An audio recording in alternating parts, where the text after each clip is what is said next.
Hello दोस्तों, स्वागत है आप सभी का मेरे यूट्यूब चैनल पर। तो आज हम लोग देखने वाले हैं BCS 11 का दिसंबर 2023 का सॉल्यूशन। ठीक है, तो इस वीडियो में हम लोग करने वाले हैं क्वेश्चन नंबर 2 का सभी। ठीक है, तो देखिए पहला क्वेश्चन क्या कर रहा है 2 का ये नंबर।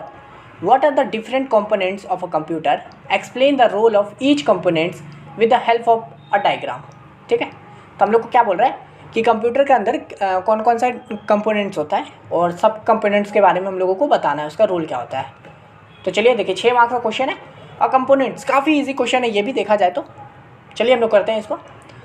तो कंपोनेंट्स ऑफ अ कंप्यूटर। ठीक है, तो कंपोनेंट्स मतलब क्या क्या यूज़ होता है कंप्यूटर में, क्या क्या चीज़ होता है जिससे हम लोग वो कंप्यूटर वर्क करता है, वो सब बताना है आप लोगों को।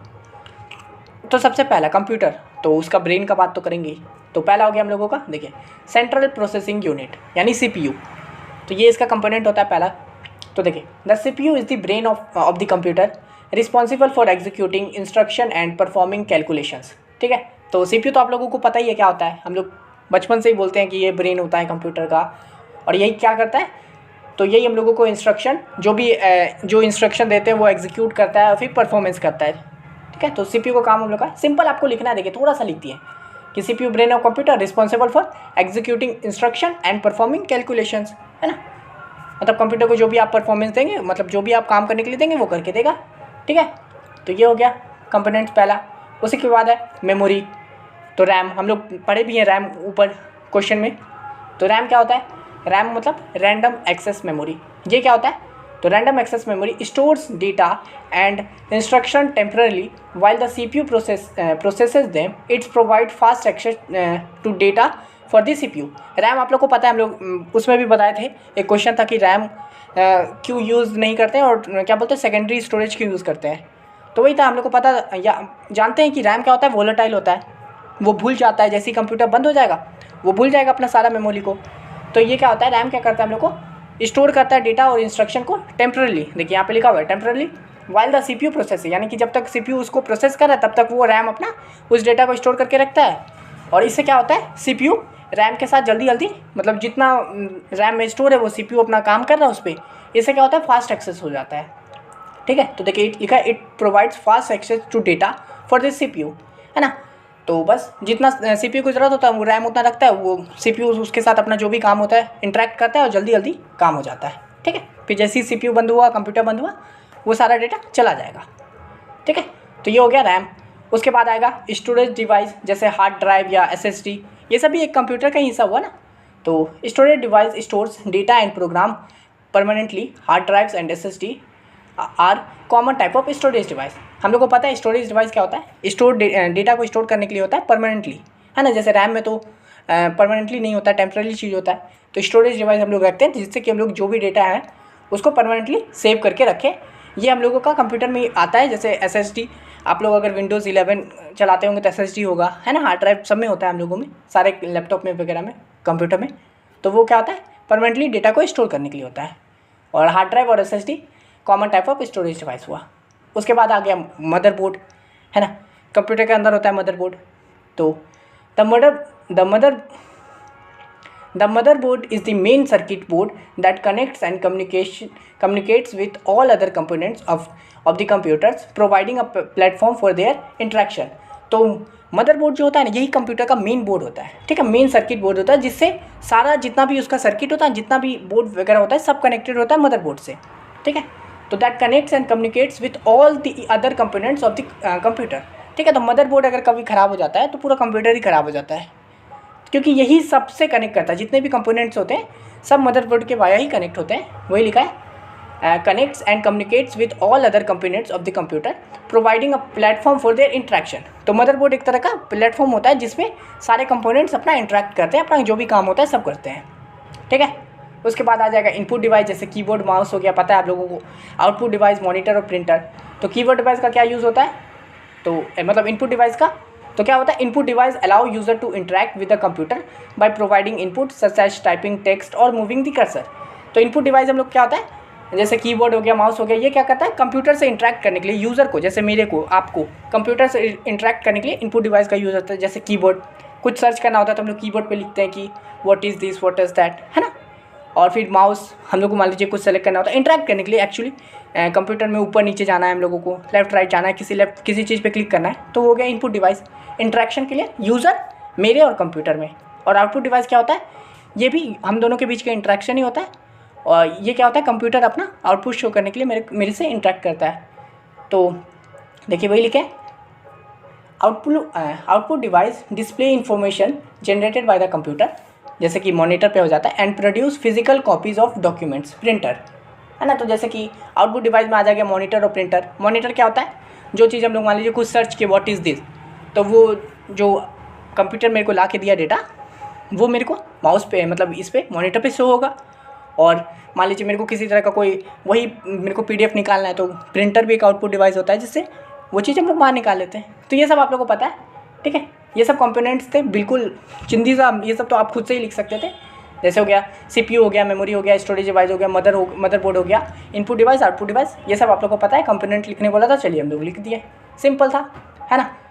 अब देखिए यहाँ पे बोल रहा है कि डायग्राम भी बनाने के लिए कोई ज़रूरत नहीं है, ठीक है। इतना जितना बोलेगा सब नहीं करना है, इतना लिख दिया, आपको 6 में 6 मिलने वाला है। फिर भी अगर डायग्राम बनाना होगा तो क्या होगा, बीच में CPU होगा, है ना।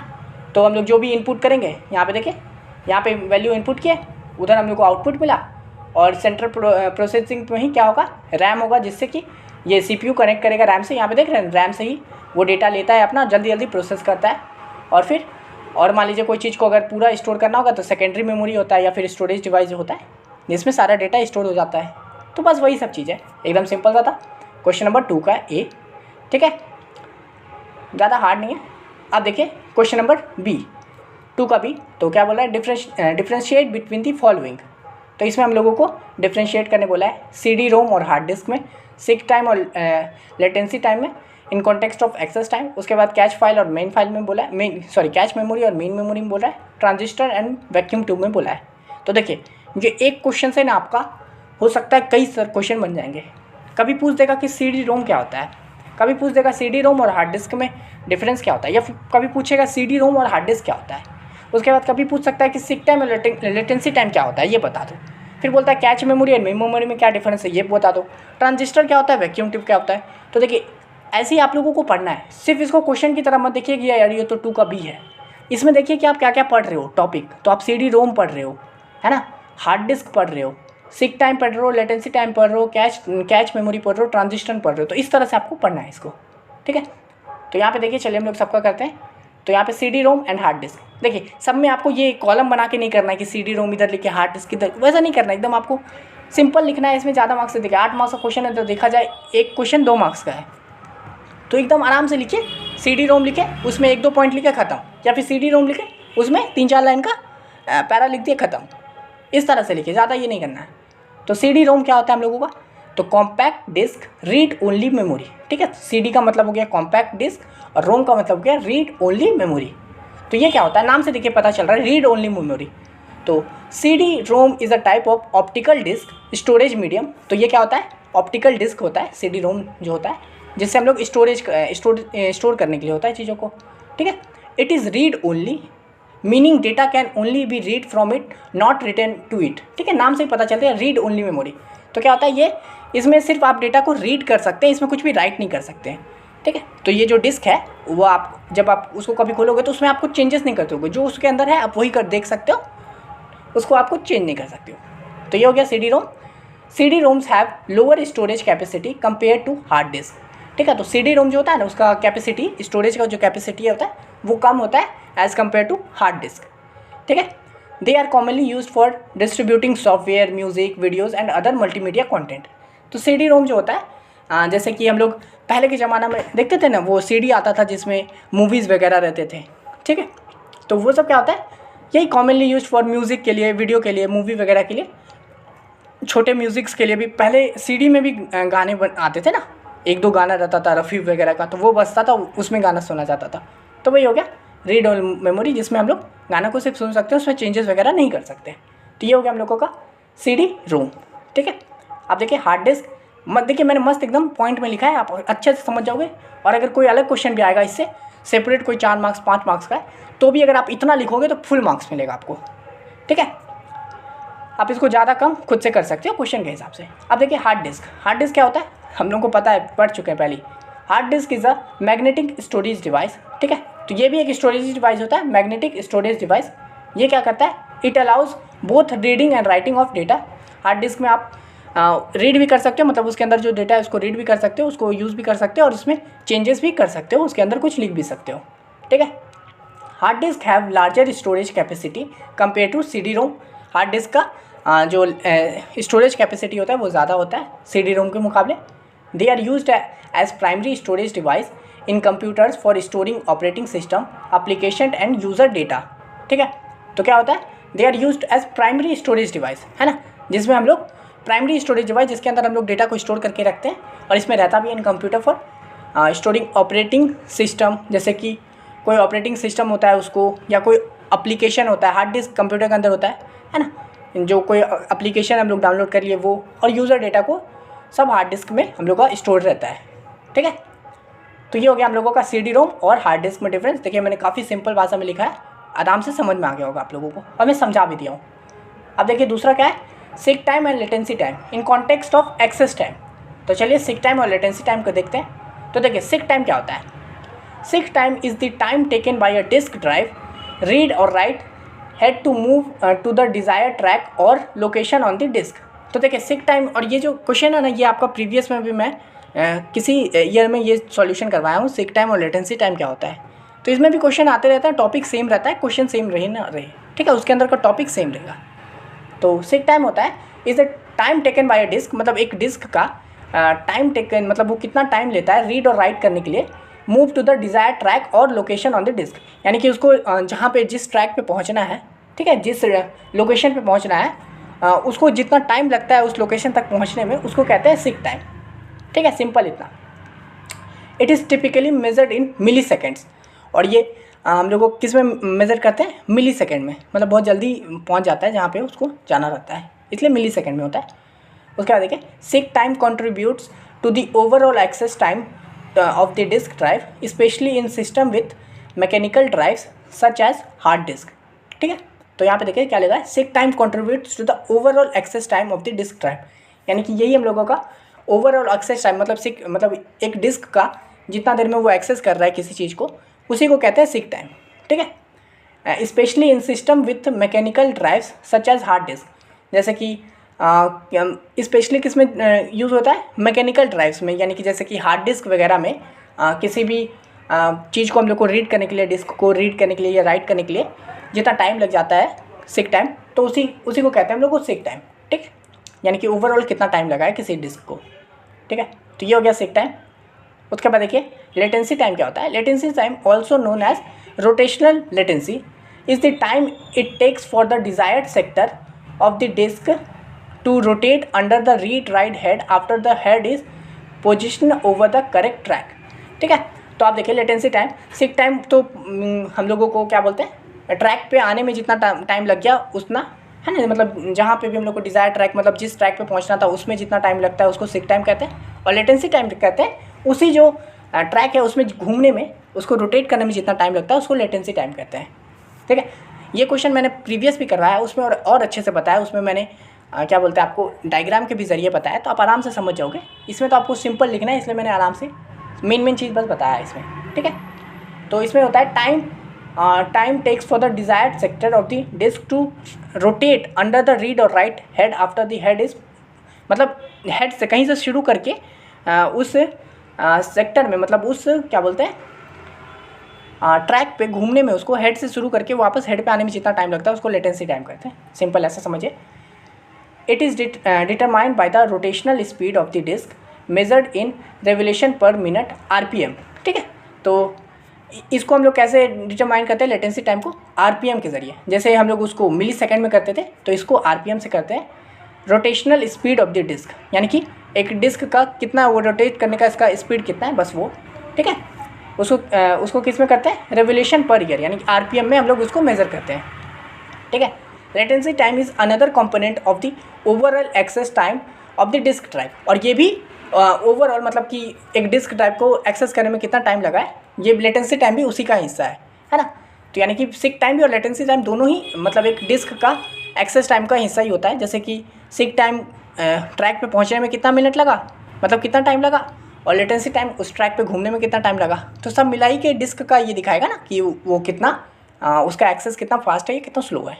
ठीक है, तो ये हो गया हम लोगों का सीक टाइम और एक्सेस टाइम, मतलब लेटेंसी टाइम। अब देखिए थर्ड क्या है, cache memory and main memory. तो चलिए इसको देख लेते हैं।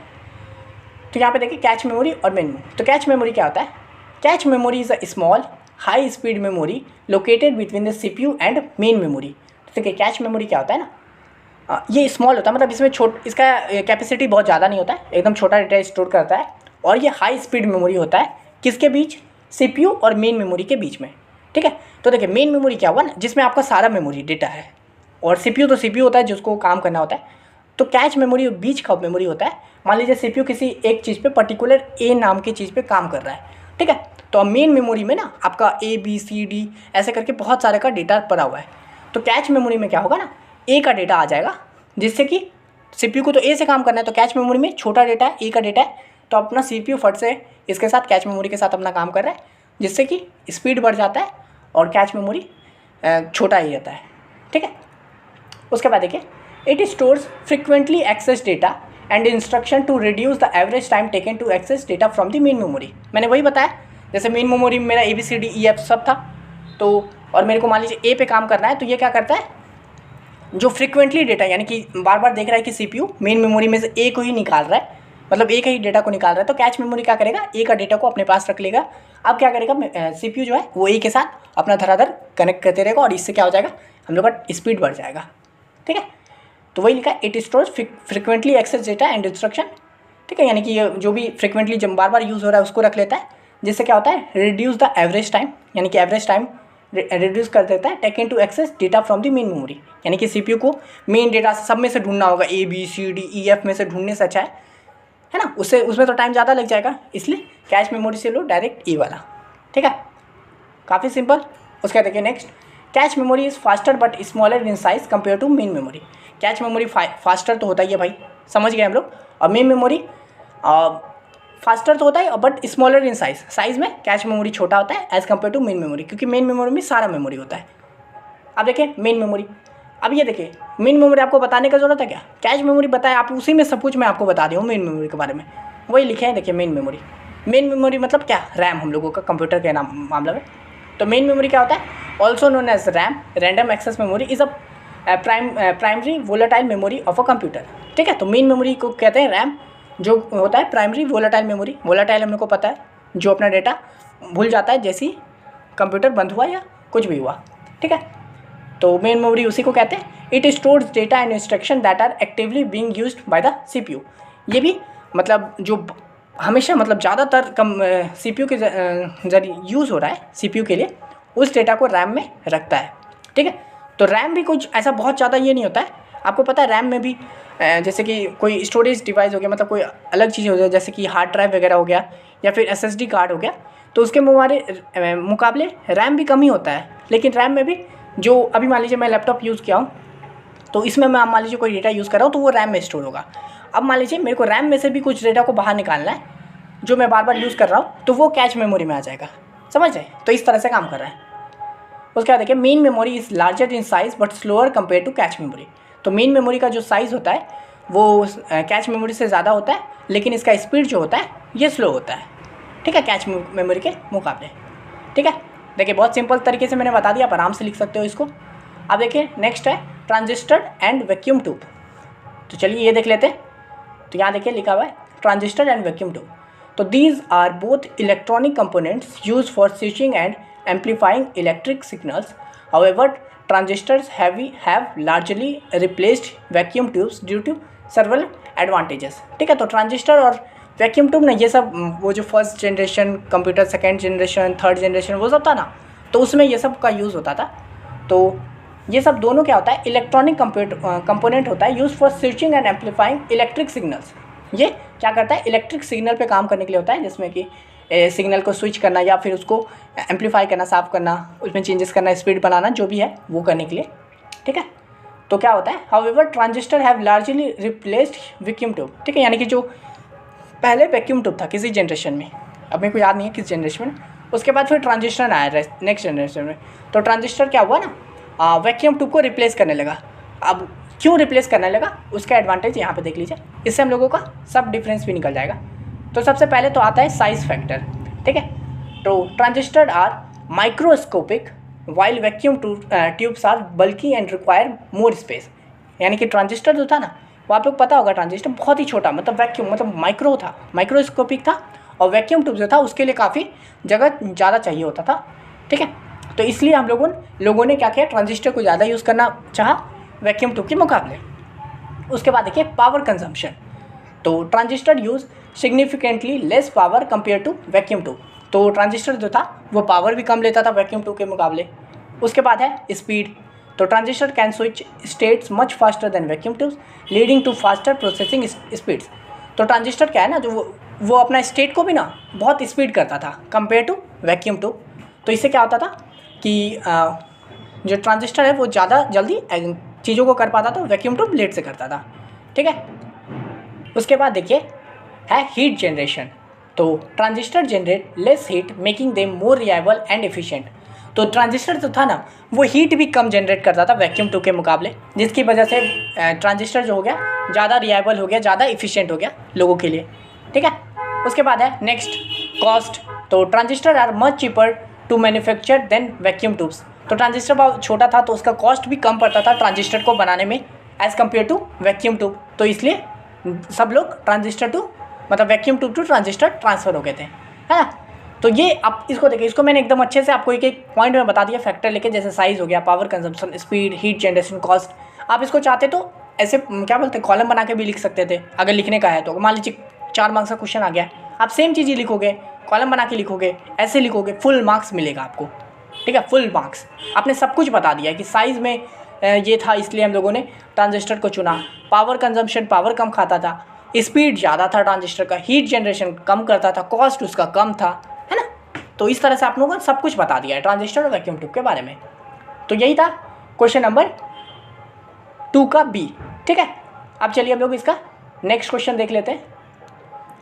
तो ये क्वेश्चन कह रहा है what is a port, explain the use of parallel port, serial port and universal serial and SCSI port. देखिए इसमें भी बहुत सारे क्वेश्चन हैं।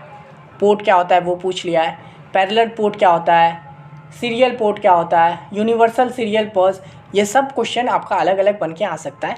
कभी पूछ लेगा आपसे पैरेलल पोर्ट और सीरियल पोर्ट में डिफरेंस बताओ, है ना। पोर्ट क्या होता है, कोई एक पोर्ट का एक्सप्लेनेशन दो, पोर्ट क्या होता है, उसके कितने टाइप्स होते हैं वो बता दो। इस तरह से कई क्वेश्चन बन सकते हैं, तो आपको उसी ढंग से पढ़ना भी है, ठीक है। तो चलिए देख लेते हैं क्या होता है। व्हाट इज़ अ पोर्ट, तो a port refers to a physical interface on a computer और peripheral device that allow for the connection of a external device. It serves as a communication channel between the computer system and external device, facilitating data transfer and communication. Port आप लोगों को पता है, ठीक है, जो physical interface होता है कंप्यूटर और जो बाहर का डिवाइस होता है, मतलब कोई भी डिवाइस, स्टोरेज डिवाइस हो गया, तो कंप्यूटर और रेफर्स टू फिजिकल इंटरफेस, है ना, इंटरफेस देता है कंप्यूटर और डिफरेंट डिवाइस का, ठीक है। For that allow connection of external device, जो एक्सटर्नल बाहर के डिवाइस होते हैं उसको कंप्यूटर से कनेक्ट करने के लिए पोर्ट का यूज़ करते हैं। सिंपल भाषा में ये है, ठीक है। It serves as a communication channel between the computer system and external device. ये एक तरह से कम्युनिकेशन चैनल के तौर पे काम करता है कंप्यूटर और एक्सटर्नल डिवाइस के ऊपर, facilitating data transfer and communication. यानी कि वो जो पोर्ट है, एक्सटर्नल डिवाइस है कोई भी, उसका कंप्यूटर के साथ कम्युनिकेशन करना, डेटा ट्रांसफ़र करना, उसके लिए यूज़ होता है पोर्ट का, ठीक है। अब देखिए इसमें पूछा है कि पैरेलल पोर्ट क्या होता है, सीरियल पोर्ट क्या होता है, तो चलिए सबके बारे में बताते हैं। तो पहला है पैरेलल पोर्ट, तो ये होता है used primarily for connecting device that require high speed data transfer such as printer and scanner, ठीक है। तो पैरेलल पोर्ट क्या होता है ना, ये प्राइमरली फॉर कनेक्टिंग डिवाइस जिसको हाई स्पीड चाहिए होता है, हाई स्पीड डेटा ट्रांसफ़र करना है जिसके लिए, उसके लिए पैरेलल पोर्ट का यूज़ करते हैं, जैसे कि हम लोग का हो गया प्रिंटर एंड स्कैनर्स, है ना। तो देखिए पोर्ट का आप समझ गए होंगे काम। पोर्ट क्या करता है, एक्सटर्नल डिवाइस को, यानी कि एक्सटर्नल हम लोग का क्या है, एग्जांपल के तौर पे समझ लीजिए प्रिंटर, उसको मैंने पोर्ट के ज़रिए कंप्यूटर से कनेक्ट कर दिया। अब मेरे को कोई चीज़, मान लीजिए ये PDF ही मेरे को निकालना है, तो मैं क्या करूँगा, इसके प्रिंट में जाऊँगा, जो मैंने एक्सटर्नल डिवाइस कनेक्ट किया है पोर्ट से, वो मेरे ऑप्शन में आ जाएगा कि भाई हाँ भाई तेरे कंप्यूटर के साथ ये वाला प्रिंटर कनेक्टेड है। मैं बोल दूँगा हाँ भाई प्रिंट निकाल दो, इसका कलर निकालना है, ब्लैक एंड वाइट निकालना है, निकाल दो, और यहाँ से मेरा डेटा निकल जाएगा। तो ये कनेक्ट किससे था, पोर्ट के ज़रिए कंप्यूटर मेरा वो जो मेरा प्रिंटर था वो मेरे कंप्यूटर से कनेक्टेड हो गया, ठीक है। तो पैरेलल पोर्ट में क्या होता है, कनेक्टिंग जिसको हाई स्पीड डेटा ट्रांसफ़र का ज़रूरत होता है। ये क्या करता है, transmits multiple bits of data simultaneously over multiple parallel lines, ठीक है। पैरेलल पोर्ट में क्या होता है ना, पैरेलल मतलब आप समझते होंगे एक साथ बहुत सारे डेटा को ट्रांसफ़र करना। पैरेलल लाइन मतलब 2 लाइन पैरेलल मतलब सीधा लाइन, है ना। तो ये क्या करता है, मल्टीपल बिट्स यानी कि एकदम बिट्स में डेटा को ट्रांसफ़र करता है और लगातार करता है, साइमल्टेनियसली करता है ओवर मल्टीपल पैरेलल लाइंस, यानी कि बहुत सारे लाइन के ज़रिए। मान लीजिए एक पाथ है आपका, ठीक है। मान लीजिए आपको ए से बी जाना है, तो एक पाथ हो गया मतलब एक लाइन, तो एक लाइन से जाना होगा तो मुश्किल हो सकता है। अब मान लीजिए आपके पास 10 सामान है, तो आप एक बार में एक लाइन से एक भेजें, और इसी तरह से आप मान लीजिए ए से बी रहेगा तो एक लाइन है, उसमें आपको ज़्यादा वक्त लग जाएगा। अब मैं वही बोल दूँगा कि आपको 10 लाइन में दे दिया हूँ, अब तो आप क्या करोगे, एक ही बार में सब मतलब लाइन से एक एक डेटा भेज दोगे, तो एक ही बार में बी तक सारा डेटा पहुँच जाएगा, है ना। तो वही होता है पैरेलल पोर्ट। क्या करता है, multiple bits of data simultaneously over multiple parallel lines, ठीक है। अलग अलग लाइन बना के फटफट डेटा भेजता है। उसके बाद देखिए, historically used for connecting printers but has been seen largely replace by USB ports for modern printer connection due to its slower speed. तो पैरेलल पोर्ट क्या होता है, पहले यूज़ होता था, अब क्या हो गया, ये प्रिंटर को ही कनेक्ट करने के लिए होता था पैरेलल पोर्ट, लेकिन अब ये रिप्लेस हो रहा है किसके पे, यूएसबी पोर्ट्स के, ठीक है। क्योंकि पैरेलल पोर्ट क्या होता था ना, यूएसबी पोर्ट के मुकाबले थोड़ा स्लो ही था, तो इसलिए अब इसकी जगह यूएसबी पोर्ट्स ले रहा है, ठीक है। तो ये हो गया। उसके बाद देखिए, नेक्स्ट पूछा है हम लोगों को सीरियल पोर्ट के बारे में, तो चलिए सीरियल पोर्ट के बारे में देख लेते हैं। तो serial port used for connecting device that require serial communication such as modem, mic और ओल्डर पेरिफिकल्स, ठीक है। तो ये क्या होता है, ये भी डिवाइस को कनेक्ट करने के लिए होता है जिसको सीरियल कम्युनिकेशन चाहिए। जैसे हो गया हम लोगों का माइक, ठीक है, ये सब ये मॉडेम्स है, ओल्ड पेरिफिकल्स है, तो आप ये सब देख सकते हो। हम लोग एग्जांपल में ले लेते हैं माइक, तो माइक भी होता है सीरियल पोर्ट। इसमें क्या होता है, देखिए, transmits data 1 bit at a time over a single data line, ठीक है। तो सीरियल पोर्ट में क्या होता है ना, एक ही पाथ होता है, तो माइक का यूज़ करते हैं, तो माइक में कुछ बोल रहे तो वो उधर डेटा बस वो स्टोर कर रहा है कंप्यूटर, ठीक है, वो कुछ रिप्लाई नहीं कर रहा है। तो ये क्या हो गया, 1 लाइन सिंगल डेटा लाइन, यानी कि एक बार में एक ही डेटा 1 बिट, ठीक है। अब पैरेलल पोर्ट में क्या था, एक बार में मल्टीपल बिट्स और साइमल्टेनियसली बहुत सारे लाइन है, सब में से भेज रहा है, और सीरियल पोर्ट में मतलब एक लाइन से। तो ये हो गया सीरियल पोर्ट का। उसके बाद देखिए, still used in some industrial application and specialized device but largely replace by USB ports for mainstream consumer device due to its slower speed. तो सीरियल पोर्ट को भी क्या कर दिया, यूएसबी ने रिप्लेस कर दिया है, क्योंकि ये स्लो ही था, है ना, स्पीड के मामले में। तो ये हो गया हम लोगों का सीरियल पोर्ट के बारे में। अब देखिए, पूछा है हम लोगों का यूनिवर्सल सीरियल बस, तो यहाँ पे देखते हैं ये क्या होता है, यूनिवर्सल सीरियल बस, यही तो है बाबा यूएसबी जो देख रहे हैं सबको रिप्लेस करते आ रहा है, यही है यूएसबी, पकड़ो इसको। तो देखिए यूएसबी क्या होता है, versatile port used for connecting. देखिए मैंने इसको एकदम आराम से लिखा है, आप अगर बढ़ा के लिखना चाहते हो तो ऐसे लिखोगे, parallel port used primary for connecting device, है ना, serial port used for connecting device, ऐसे करके लिखना होगा। देखिए यहाँ पे यूएसबी, देखिए मैंने लिखा versatile port used for connecting a wide range of device to computer including keyboards, mic, printers, external storage device, camera, smartphone and modems. तो ये क्या होता है ना, वर्सटाइल यूएसबी होता है, जिससे हम लोग बहुत सारी चीज़ों को कनेक्ट कर सकते हैं। जैसे हो गया हम लोगों का कीबोर्ड हो गया, माइक हो गया, प्रिंटर हो गया। यूएसबी आपके कंप्यूटर में भी होगा, आपके लैपटॉप में भी होगा। अगर आप लैपटॉप से पढ़ते हो तो यूएसबी साइड में होगा, उससे आप कुछ भी कनेक्ट कर सकते हो। जैसे माउस कनेक्ट करके रखे होगे अभी, है ना, फिर आपका कीबोर्ड कनेक्टेड होगा, तो वो सब यूएसबी से ही रहता है।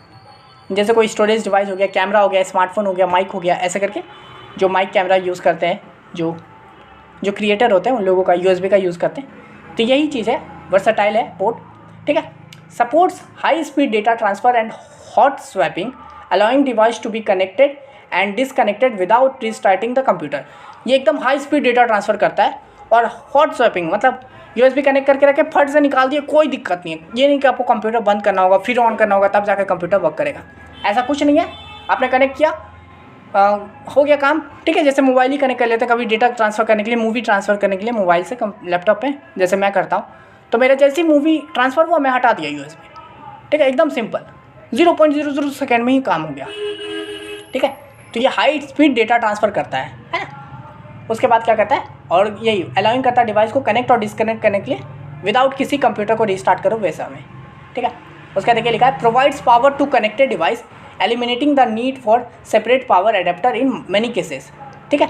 तो ये क्या करता है ना यूएसबी जो पावर मतलब जो कनेक्टेड डिवाइस है ना उसको पावर भी दे देता है। ये आपने अगर कभी अपने लैपटॉप से अपना कभी मोबाइल को कनेक्ट किया होगा तो आप देखिएगा जैसे आप कनेक्ट करते हो ना ये चार्ज होने लगता है आपका फ़ोन, आपने नोटिस किया होगा ये चीज़ को। तो ये क्या करता है पावर भी देता है कनेक्टेड डिवाइस को, और क्या करता है ये पावर देके ये क्या करता है एलिमिनेट करता है कि उसको आप अलग से कोई पावर दो, उस तरह चीज़ों को भी ये एलिमिनेट कर देता है, ठीक है। तो ये भी देख रहे कितना काम का चीज़ है। Need for separate power adapter in many cases, है ना, बहुत सारे केसेस में ऐसा ही होता है कि वो पावर दे ही देता है खुद ही यूएसबी। अब देखिए next, dominant port in modern computers and widely adopted due to its convenience, versatility, high speed data transfer capabilities, है ना, यानी कि ये पूरा पोर्ट का डोमिनेट कर रहा है सबको, यानी कि सबके ऊपर यही कब्जा करके रखा है। क्यों? क्योंकि ये कन्वीनियंस है ना, वर्सटाइल है, मतलब ये अलग अलग जगह पे यूज़ हो जाता है और ये हाई स्पीड डेटा ट्रांसफ़र भी करता है। इसलिए ये जो सीरियल बस हुआ, पैरेलल पोर्ट हुआ, मतलब सॉरी सीरियल पोर्ट हुआ, पैरेलल पोर्ट हुआ, सबको ये यूएसबी पछाड़ चुका है और सबकी जगह पे ये आ गया है, ठीक है। अब देखिए उसके बाद पूछ रहा है यहाँ पे SCSI पोर्ट के बारे में भी, तो चलिए इसके बारे में भी देख लेते हैं। तो SCSI मतलब small computer system interface port, ठीक है।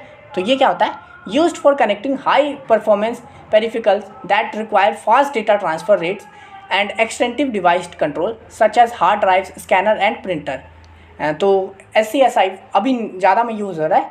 ये भी क्या करता है, कनेक्ट करता है डिवाइसेस को डेटा ट्रांसफ़र करने के लिए, जैसे कि हार्ड ड्राइव हो गया, स्कैनर हो गया, प्रिंटर हो गया, ठीक है। Supports daisy chaining multiple device to a single port allowing for efficient connection of multiple peripherals, ठीक है। यानी कि ये जो डिवाइस होता है ना, मतलब मल्टीपल पेरिफिकल्स के को भी करने के लिए यूज़ हो जाता है। जैसे कि आप प्रिंटर भी कनेक्ट कर सकते हो, स्कैनर भी कनेक्ट इसके साथ कनेक्ट करके रख सकते हो, ठीक है। तो ये होता है मल्टीपल डिवाइस को कनेक्ट करने के लिए एक सिंगल पोर्ट में, ठीक है। Allowing for efficient connection for multiple peripherals, मतलब आराम से आपने एक ही पोर्ट पे 3-4 डिवाइस को कनेक्ट कर दिया है, जैसे माइक को भी कर दिया, कैमरा को भी कर दिया है ना, इस तरह से 2 कैमरा को कर दिया इस तरह से। उसका देखिए लिखा है offered faster data transfer rates and more robust device control compare to parallel and serial ports. और ये क्या होता है, जो SCSI पोर्ट होता है ये भी पैरेलल और जो सीरियल पोर्ट से ज़्यादा फास्ट होता है डेटा ट्रांसफ़र करने में, ठीक है। तो बस यही है इसके बारे में। देखिए ये क्वेश्चन था 6 मार्क्स के बारे में, लेकिन मैंने इसमें आपको अच्छे से बताया है। और देखा जाए ना तो आप भी नई करके कितना ही लिखोगे, लिखना तो पड़ेगा ही ना। आप मान लीजिए आप बोलोगे 6 मार्क्स का क्वेश्चन है, मैं कितना ही लिखूँ भैया, देखिए इतना तो मिनिमम चीज़ तो लिखना ही पड़ेगा ना कि भाई डेटा ट्रांसफ़र करता है, साइमल्टेनियसली करता है, पैरेलल पोर्ट है ना, बहुत सारे लाइन के जरिए, सीरियल पोर्ट इसमें यूज़, इस तरह से आपको लिखना तो होगा ही। और आप देखिए इसमें आपको मान लीजिए अलग क्वेश्चन भी आ जाएगा एकदम 4 मार्क्स का, 5 मार्क्स का पैरेलल और सीरियल के बारे में, आप इतना लिखोगे फुल मार्क्स मिलेगा आपको, ठीक है। तो आंसर को मैंने उसी तरह से सेट किया है, आपको एकदम इसको टॉपिक की तरह ही समझना है, याद करना है, पढ़ना है, ठीक है। तो ये था क्वेश्चन नंबर C। तो बस यही था इस वीडियो के लिए। इसमें मैंने क्वेश्चन नंबर 2 का A, B और C डिस्कस कर दिया है। आशा करते हैं मतलब वीडियो आपको एकदम अच्छे से समझ में आ गया होगा। वीडियो पसंद आया तो लाइक कर दीजिए, और हाँ अगर आपको ये PDF चाहिए होगा तो आप मेरे को इंस्टा पे मैसेज कर दीजिए। इंस्टा का लिंक डिस्क्रिप्शन में दिया हुआ है, डायरेक्ट इस वीडियो का लिंक कॉपी कीजिए, वहाँ पेस्ट कीजिए। ये PDF फ्री नहीं होगा, पेड होगा, तो आपको अगर लेना होगा तो मैसेज कर दीजिएगा। और हाँ मैंने इसका प्रीवियस भी सॉल्यूशन करवाया है, तो उसे भी आप ज़रूर देख लीजिएगा। अगर आप इस चैनल पे न्यू हो तो मैं इस चैनल पे प्रॉपर पढ़ाई करवाता हूँ, इग्नू BCA से related, first, second, third, fourth सभी का मैं प्रीवियस ईयर सॉल्व करवाता हूँ। तो ये चैनल आपके काम का ही है, ठीक है। आप इग्नू से BCA करना शुरू कर रहे हो ना, फर्स्ट में हो, तो आपके आगे जितना भी आप करोगे ये चैनल आपके काम का ही रहेगा। इसलिए इस चैनल को आराम से सब्सक्राइब कर लीजिए। अगर आप फर्स्ट में हो तो मैंने इसका बाकी सब्जेक्ट का भी करवा दिया है, जैसे BCS 12 हो गया, यानी मैथ्स हो गया, इंग्लिश हो गया, है ना, वो जो बिजनेस ऑर्गेनाइजेशन है, इको 01 है, फिजिक्स 02, BCSL 13 जो लैब है, उन सबका मैं प्रीवियस ईयर सबका क्वेश्चन वगैरह करवा चुका हूँ। तो आप जरूर एक बार प्लेलिस्ट वाले सेक्शन में जाके देख सकते हो, आपको काम का मिल जाएगा, ठीक है। तो इस वीडियो के लिए इतना ही, मिलते हैं नेक्स्ट वीडियो में, तब तक के लिए धन्यवाद।